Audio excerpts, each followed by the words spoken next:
বিশ্বের প্রথম $1 ট্রিলিয়ন মালিক হিসেবে ইতিহাস গড়েছেন প্রযুক্তি ও মহাকাশ গবেষণা প্রতিষ্ঠান স্পেস এক্স-এর প্রধান ইলন মাস্ক। প্রতিষ্ঠানটির ইতিহাস গড়া সর্ববৃহৎ পাবলিক অফারিংয়ের পর মাস্কের মোট ব্যক্তিগত সম্পদ $1 ট্রিলিয়ন ঐতিহাসিক মাইলফলক স্পর্শ করেছে। এই বিপুল পরিমাণ অর্থ আসলে কতটা বিশাল তা সাধারণ মানুষের পক্ষে কল্পনা করাও কঠিন।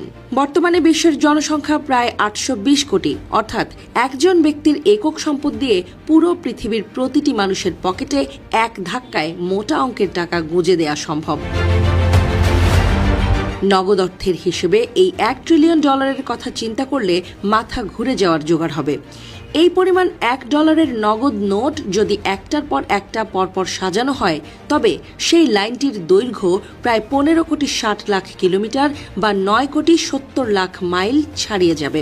এই দূরত্ব পৃথিবী থেকে সূর্যের গড় দূরত্বের চেয়েও বেশি।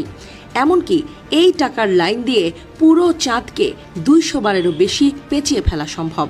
বর্তমানে মার্কিন যুক্তরাষ্ট্রে যেখানে একটি মাঝারি মানের বাড়ির গড় মূল্য প্রায় $4,03,200, সেখানে মাস্কের এই $1 ট্রিলিয়ন সম্পদ দিয়ে একবারে প্রায় 25 লাখ বাড়ি সরাসরি কিনে ফেলা সম্ভব। এই বিশাল পরিমাণ বাড়ি দিয়ে বিশ্বের যে কোনো বড় মেগাসিটির সামগ্রিক জনসংখ্যার আবাসন সংকট এক নিমিষেই দূর করে দেয়া যাবে।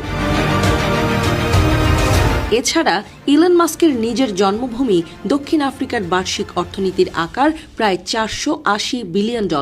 সেখানে মাস্কের নিজের ব্যক্তিগত সম্পদ তার দেশের সামগ্রিক অর্থনীতির চেয়েও দ্বিগুণেরও বেশি। বাস্তবে পুরো পৃথিবীতে মাত্র হাতে গোনা কয়েকটি দেশের বার্ষিক জিডিপি এই $1 ট্রিলিয়ন ওপরে রয়েছে। শুধু তাই নয়, বিলিয়নারদের সঙ্গে ইলন মাস্কের ব্যবধান এখন আকাশচুম্বী।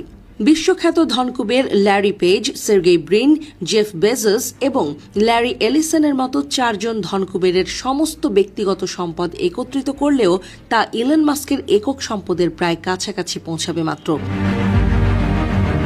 তবে অর্থনীতিবিদরা মনে করিয়ে দিচ্ছেন, ধনীদের সম্পদের বড় অংশ নগদ অর্থ নয়, বরং তা কোম্পানির শেয়ার, বিনিয়োগ ও বিভিন্ন সম্পদের বাজার মূল্যের ওপর নির্ভরশীল। ফলে ঘোষিত সম্পদ এবং বাস্তবে ব্যবহারযোগ্য অর্থের মধ্যে বড় পার্থক্য থাকে।